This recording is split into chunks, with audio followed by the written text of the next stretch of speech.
नमस्कार, दूरदर्शन के खास कार्यक्रम बीच बहस में आपका स्वागत है। मैं हूं आपके साथ तेज बरादा। बहस तो प्रदेश और देश में चलती रहती है, लेकिन बीच बहस कई बार ऐसे मुद्दे होते हैं जिन पर किसी खास मेहमान को हम बुलाते हैं और उनसे बातचीत करने की कोशिश करते हैं। आज हमारे बीच में सीधा साधा जीवन जीने वाली लता किस तरीके से समाज सेविका बन गई और बाड़मेर की समाज सेविका कही जाने लगी, वो आज हमारे साथ में मौजूद है। लता जी, आपका बहुत बहुत स्वागत है। नमस्कार। आप जोधपुर से थी और आपको बाड़मेर की कही जाने लगा, ये शिफ्टिंग कैसे हुई? हाँ, बाड़मेर जोधपुर मेरा जन्म हुआ जी। और मेरे पिताजी का बिजनेस था बाड़मेर भीलवाड़ा। तो पढ़ाई के दौरान मेरे पिताजी की डेथ हो गई, उसके बाद मदर के साथ रह रही थी। भाई मेरे बाड़मेर में रहते थे, तो बदलाव के लिए बाड़मेर आई और बाड़मेर में जब आके रही और लोगों से मुलाकात हुई, स्पेशली समाज सेवी मगराजी जैन साहब से, और उनके साथ मुझे उस काम को देखने का मौका मिला जी। तो मुझे मेरा मन बन गया कि मैं यही काम करूंगी। बाड़मेर की वो विषम परिस्थितियाँ जहाँ लगातार अकाल पड़ते थे, आंधियाँ चल रही थी, लोगों के पास पानी और आजीविका के कोई विकल्प नहीं थे, और वो सब चीज़ें मुझे समझने का एक अवसर दिया और अपने आप को झकोर दिया। तो मैंने मन बनाया कि मैं यहाँ काम करूँगी, और मेरे परिवार और मेरे जो साथ मेरे मित्र और जो थे उन्होंने भी मुझे मोटिवेट किया कि हाँ, ये बहुत अच्छा काम है, अपने को यहाँ से करना चाहिए। 35 साल पहले की कहानी कह रही हैं, और 35 साल पहले किसी महिला द्वारा इस प्रकार के क्षेत्र को चुनना, पहले तो सेवा का क्षेत्र, फिर उसमें भी ग्रामीण महिलाओं के लिए सेवा करना, और उसमें भी सीमावर्ती इलाके जो हैं जहाँ पर छितराई हुई ढाणियाँ होती हैं दूर दूर तक, आप कह रही हैं कि जिस प्रकार से आंधी और तूफान, आज भी स्थितियाँ कुछ वैसी ही हैं, बहुत ज़्यादा बदली नहीं है। ऐसे क्षेत्र में आपको कार्य करने से पहले डर नहीं लगा, चुनौती नहीं लगी? नहीं, क्योंकि मन में कुछ करने का जज्बा तो था ही, और जब अवसर मिले, मौके मिले, तो मैंने उसको पूरी तरह से करने का ठाना। और बाड़मेर जो एक आज से 35 साल पहले बहुत विषम परिस्थितियां थी, और किसी महिला का घर से बाहर काम करना, और वो भी एक अच्छे संपन्न परिवार की महिला जिसको बहुत सारे सवालों के जवाब और प्रश्न होते थे कि ये अच्छे घर की औरत क्यों घूम रही है इन ढाणियों गाँव में, क्या कर रही है, इन परिवारों के साथ, इस जाति के लोगों के साथ, बहुत सारे सवाल थे। और जब गांव में काम करके लौटते तो आसपास के लोग भी रात को देख के अकेली महिला आ रही है, ये चैलेंज थे। लेकिन मेरा परिवार और जिनके साथ मैं काम करी, उन्होंने मुझे पूरा एक सपोर्ट किया और मेरे मनोबल को बढ़ाया। और जब गांव में जाते थे तो 10-10 किलोमीटर पैदल चलना पड़ता था, दूर दराज ढाणियाँ थी, और फिर लोग आसानी से हमें स्वीकार नहीं करते थे कि बाहर के लोग हैं, क्यों आए, क्या स्वार्थ है इनका। और मुझे याद है कि मैं पहली बार जब एक गांव में गई थी, मीठे का तला गांव है, मुसलमानों का गांव था, और मैं वहाँ गई तो हमारे साथ थे, उन लोगों ने कहा आप महिलाओं से मिलो। जब मैं महिलाओं के पास गई तो पानी भर रही थी, सबकी सब भाग गई घरों में। तो मैंने कहा ये क्या हो गया जी। तो मैंने कहा नहीं, चलो बात करते हैं इनके साथ कि घर में जाके। तो बोले कि नहीं, हमने सोचा है कौन है, क्यों आ गई है, क्या है। तो मैंने कहा मैं तुम्हारी जैसी औरत हूँ, और आपके लिए बस इसे समझ नहीं हूँ कि आप लोग यहाँ कैसे रहते हो, हम वहाँ शहर में रहते हैं, आप गांव में रहते हो। और इस तरह से उनके साथ एक संवाद स्थापित किया। क्या समस्याएं, क्या उस परिस्थिति में 35 साल पहले, 3 दशक पहले कैसी स्थितियां थी उस समय महिलाओं की, जो सीमावर्ती इलाके? बहुत कठिन परिस्थितियां। सबसे बड़ा चैलेंज था पानी, दूसरा चैलेंज था कोई विकल्प नहीं थे रोजगार के जी। स्पेशली जो पाक विस्थापित परिवार वहाँ आए थे, वो आकर सीमा क्षेत्र में बस तो गए, लेकिन रोजगार, क्योंकि वर्षा आधारित खेती थी और पूरा का पूरा इकोनॉमी पशु पालन पर आधारित था, और पशुपालन भी जब अकाल की मार थी तो उनकी हालात बहुत खराब थे। तो उस समय लोगों के पास रोजगार के कोई विकल्प नहीं थे। और ये जो पाक विस्थापित परिवार यहाँ आए थे, इनके पास एक कला थी, एम्ब्रॉयडरी और पैचवर्क, जो अपनों के लिए बनाते थे। अपने बच्चों के लिए, जब बेटी पैदा होती है तो उसको दहेज में देने के लिए, दामाद के लिए, घर सजाने के लिए, अपने पशुओं को संवारने के लिए, इस तरह की चीज़ें बनाते थे। लेकिन जब यहाँ आए और उन्हें कोई इस तरह के, और यहाँ के लोगों ने उन चीज़ों को देखा, और बहुत सारे व्यापारियों ने उन चीज़ों को बाजार तक ले जाने का प्रयास भी किया, लेकिन बहुत कम दाम पर उनको वो चीज़ें बन रही थी। धीरे धीरे वो कुछ काम करने लगे, लेकिन नाम मात्र का कुछ उनको पैसा मिलता था, जिससे कुछ गुजारा नहीं होता था जी।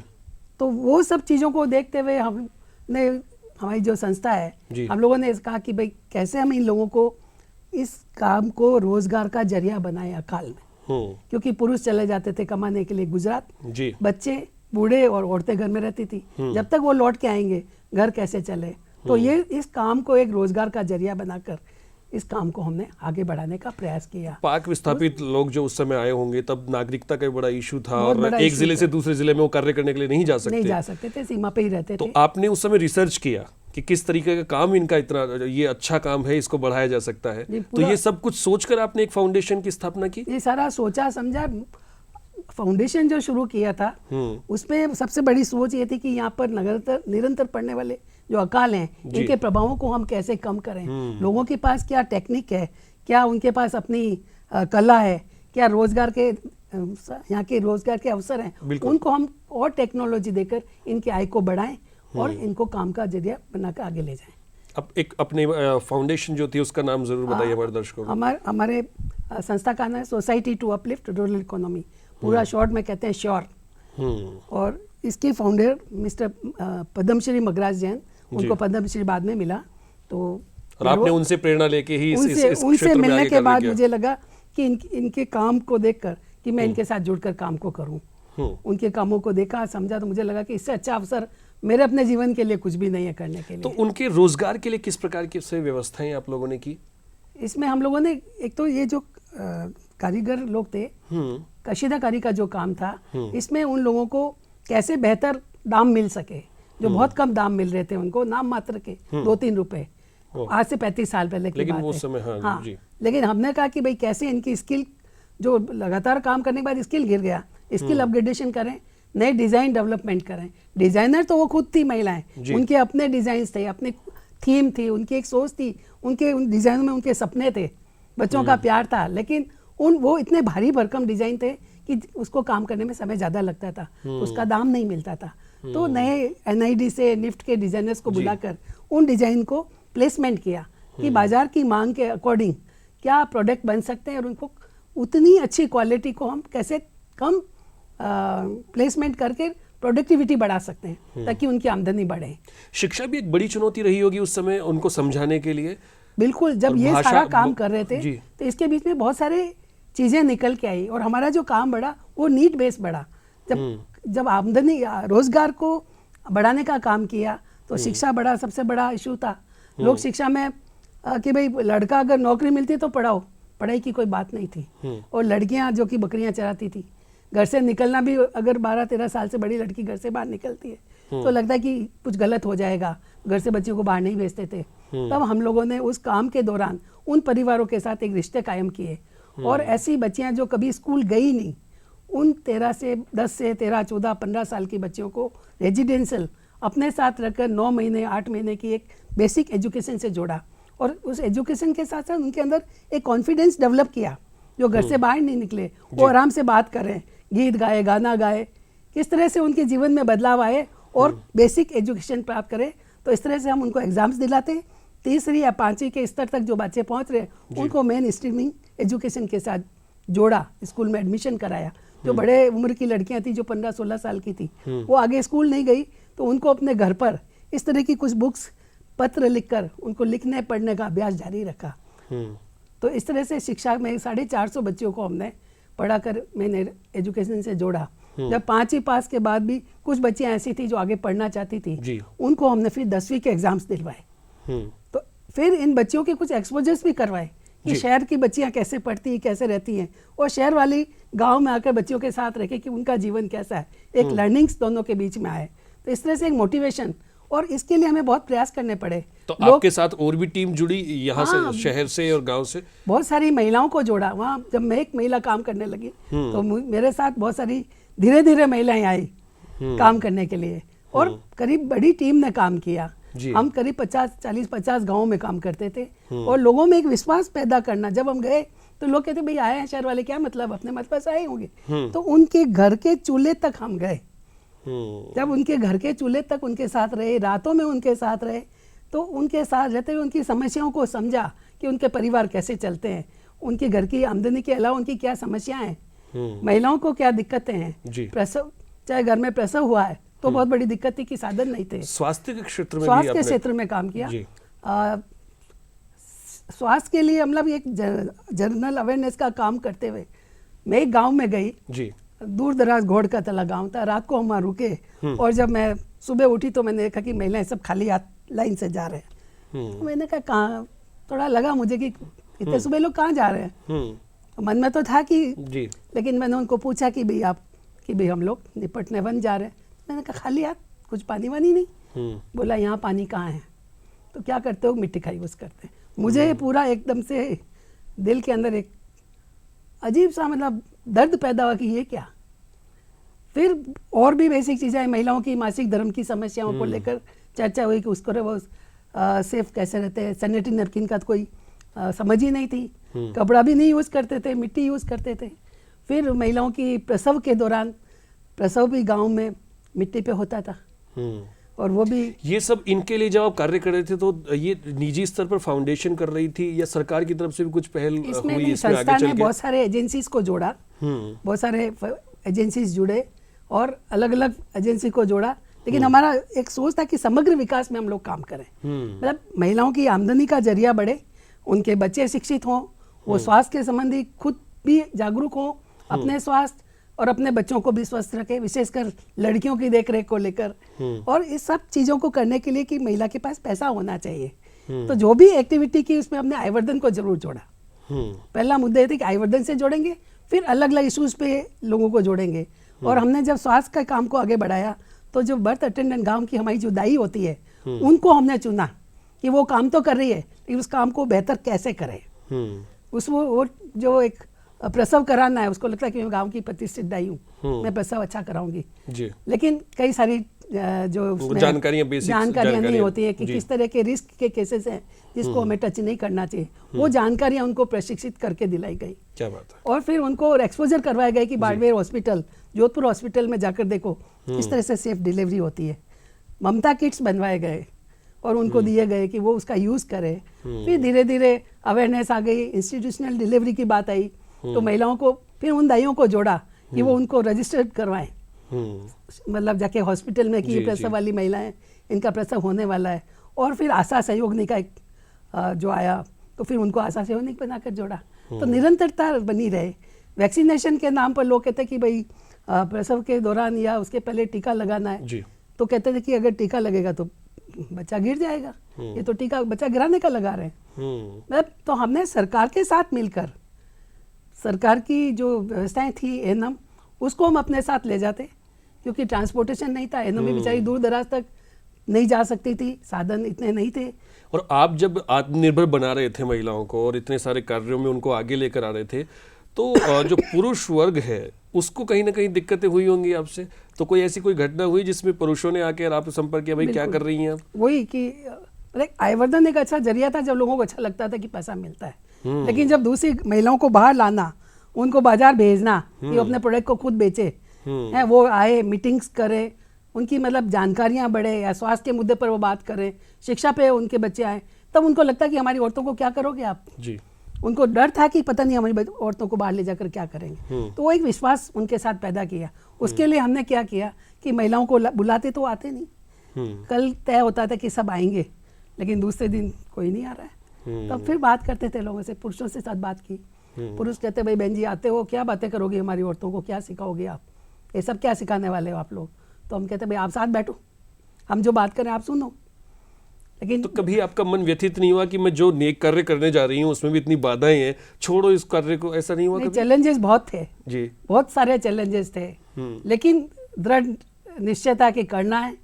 और लोगों की तकलीफें हमें लगती थी कि ये हमें मतलब अगर इनके लिए बदलाव लाते हैं, इनके छोटा सा भी एक बदलाव आता है तो हमें लगता है कि कुछ अच्छा हो सकता है सोसाइटी में बदलाव। और ये बदलाव लंबे समय के बाद आया, बहुत सारे प्रयास करने के बाद आयवर्धन शुरू हुआ। उसमें देखा कि महिलाएं पढ़ी लिखी नहीं है, कुछ साक्षर करने की कोशिश की, तब जाके ये तो जो भी है आने वाली पीढ़ी को हम कैसे तैयार करें। जब बालिका शिक्षा का शुरुआत हुई कि बच्चों को लाकर पढ़ाया जाए, इस तरह से स्वास्थ्य के मुद्दे पर उनकी जागरूकता, और उसमें फिर माइक्रो फाइनेंस को भी हमने जोड़ा कि भाई अगर हाथ में पैसा होगा तो महिलाएं डिसीजन लेंगी। जैसे आयवर्धन में जो काम करती थी वो पैसा उसको मिलता था, तो खर्च करने का भी उसके अंदर हौसला रहता था कि मैं कमा रही हूँ, अदरवाइज उसकी पूरी निर्भरता रहती थी।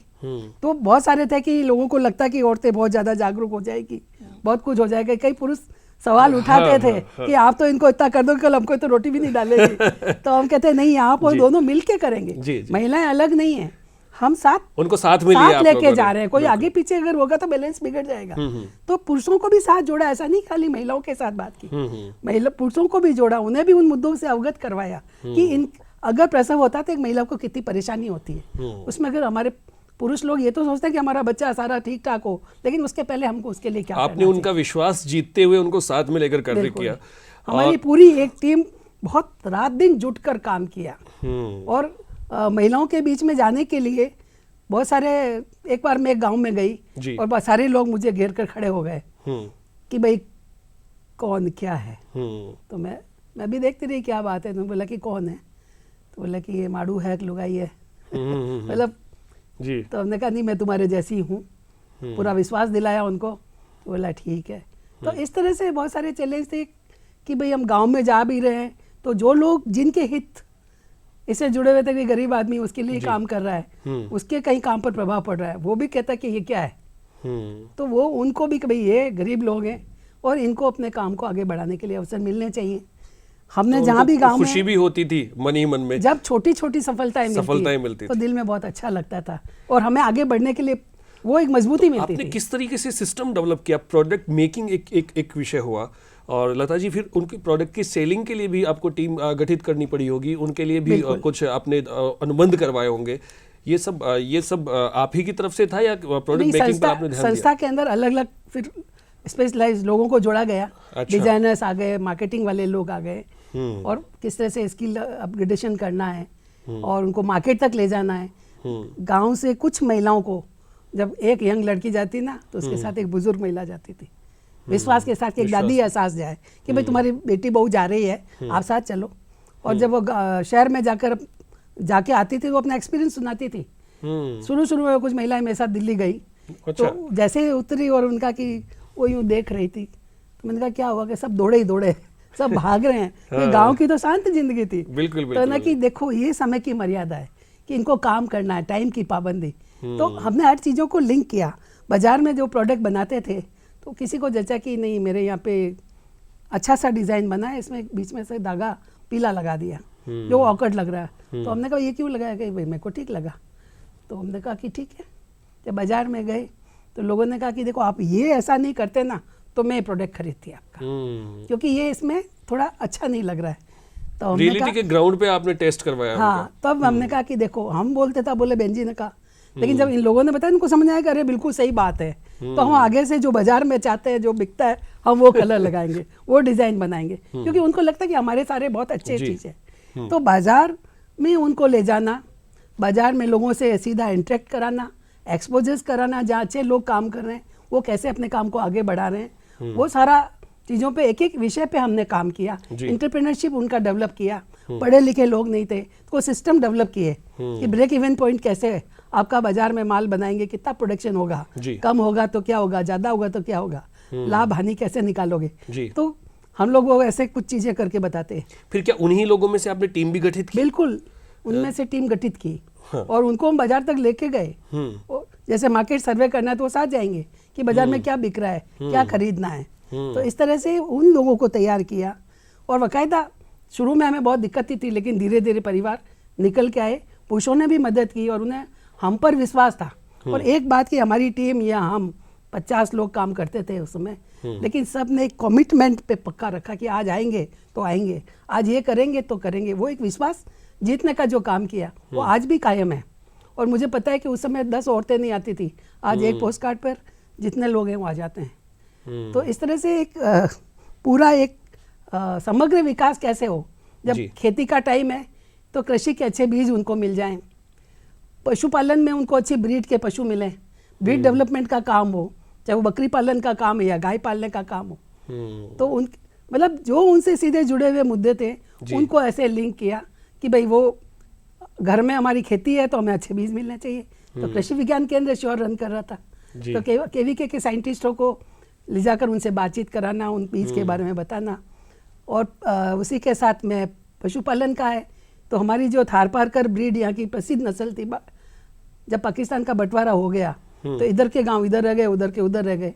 तो नस्ल धीरे धीरे उधर जब अकाल पड़ते थे तो लोग पशुओं को लेकर सिंध की तरफ चले जाते थे, लेकिन जब लाइनें खींच गई तो अकाल में गुजरात की तरफ जाने लगे, तो ये हमारी जो नस्ल है वो गुजरात की नस्ल से मिक्स होने लगी। तो बेस्ट जो नस्ल गाय की जो थारपारकर नस्ल है, उसमें वो गाय बकरी जैसे दूध देने लगी, जिसकी एक मिनिमम 6 किलो एक समय दूध देने वाली गाय थी, वो 2-3 किलो पे आ गई। बिल्कुल। तो हमारे की भी इस पे भी हमें काम करना चाहिए, तो ब्रीड डेवलपमेंट पे भी काम किया। आपने उनके बीच में रहकर उनकी समस्याओं को जानकर एक पूरा सर्वे करते हुए उन्हीं मुद्दों पर काम किया जो उनसे निजी जिंदगी से जुड़े हुए थे और इफेक्ट कर रहे थे। उस समय की जिंदगी में और आज जो महिलाएं हैं उनकी जिंदगी में क्या फर्क महसूस करती हैं आप? अभी लोगों में जागृति आई है, समझ आ गई, और गांव में जो शिक्षा का है वो काफ़ी बच्चियां पढ़ने लगी है। नई जनरेशन समझ रही है कि हमको पढ़ना चाहिए, हमारे जीवन में बदलाव आना चाहिए। जो एक पानी के अभाव में जिस तरह से लोग जी रहे थे, आज वो नहाना धोना साफ सुथरा रहना है, शिक्षा फिर लोगों में आने जाने का जो क्रम बना, तो बहुत सारी बाहर की चीज़ों को उन्हें समझा, तो बदलाव आया बहुत बड़ा, और लोगों की आमदनी बढ़ी, विकल्प भी मिलने लगे। अभी तो खैर दूसरे विकल्प भी आ गए। तो इस तरह से बाजार तक जाना, सीधा काम करना, और इस तरह से इस क्राफ्ट के लिए हमने 92 में एक क्राफ्ट डेवलपमेंट शुरू किया था जी। हमारे वहाँ एक बिंजराड कैंपस में, जहाँ पर हमने शुरू किया था कि महिला यहाँ से डिज़ाइन लेगी, यहाँ से कपड़ा लेगी, धागा लेगी, और अपना सामान खुद बेचे तो अपनी मर्जी है, नहीं तो हमको ला के देगी तो हम उसको मार्केट तक देकर उसको उचित दाम दिलाएंगे। वहाँ से 4-5 हज़ार महिलाएं जुड़ी।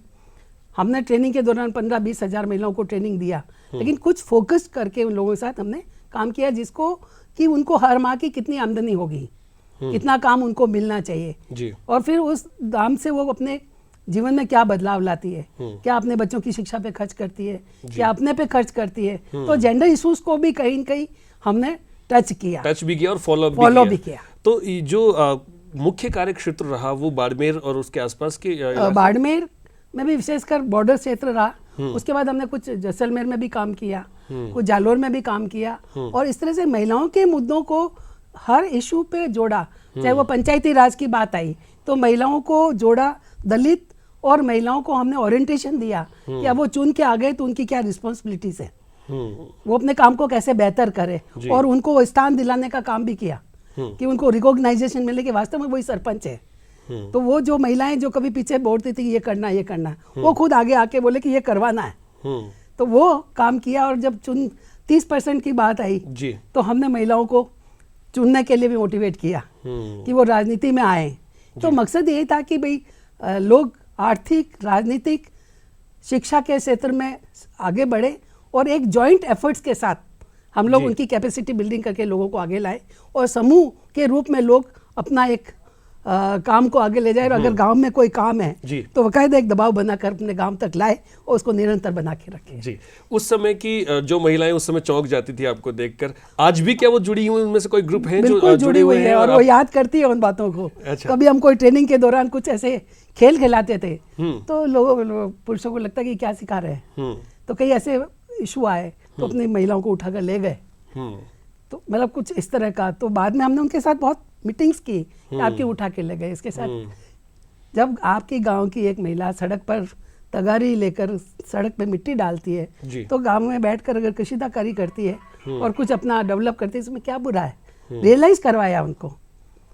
तो इस तरह से आज भी आप कार्य कर रही हैं उनमें निरंतर? बिल्कुल। और अभी हमने क्या किया कि इतनी सारी महिलाओं के साथ काम करते हुए अब हमने 750 महिलाओं की एक कंपनी रजिस्टर्ड करा दी, FPO बना दिया। अब उस काम के मालिक वो खुद है। बिल्कुल। अपना बनाओ, अपना कमाओ, और अपना पैसा तो मजदूरी तो लो, उसके साथ अपना लाभ भी लो। बहुत खूब। तो आपने किस तरीके से सेवा को जो है आधार बनाते हुए उनको खुद का मालिक बना दिया, और वो कार्य कर रही हैं लगातार।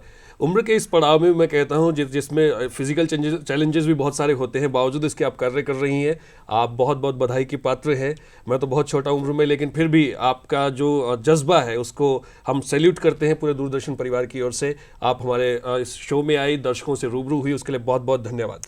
मैं इसको आभार देती हूँ मगराजी जैन साहब को, जिनकी प्रेरणा से हम लोग आ गए, और मेरी बहुत बड़ी टीम महिला और पुरुष लोगों ने मिलकर इस काम को किया, और वही सफलता अब जो महिलाएं आगे आ रही है और जो काम करी वो हमारी सफलता है। उन छोटी छोटी सफलताओं से हमें खुशी मिलती है और हमारा जज्बा काम करने के लिए आगे बढ़ता है।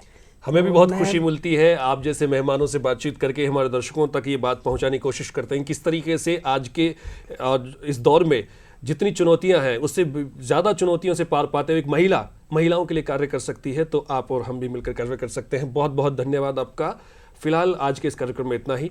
तेज बराला को इजाज़त दीजिए। नमस्कार। धन्यवाद।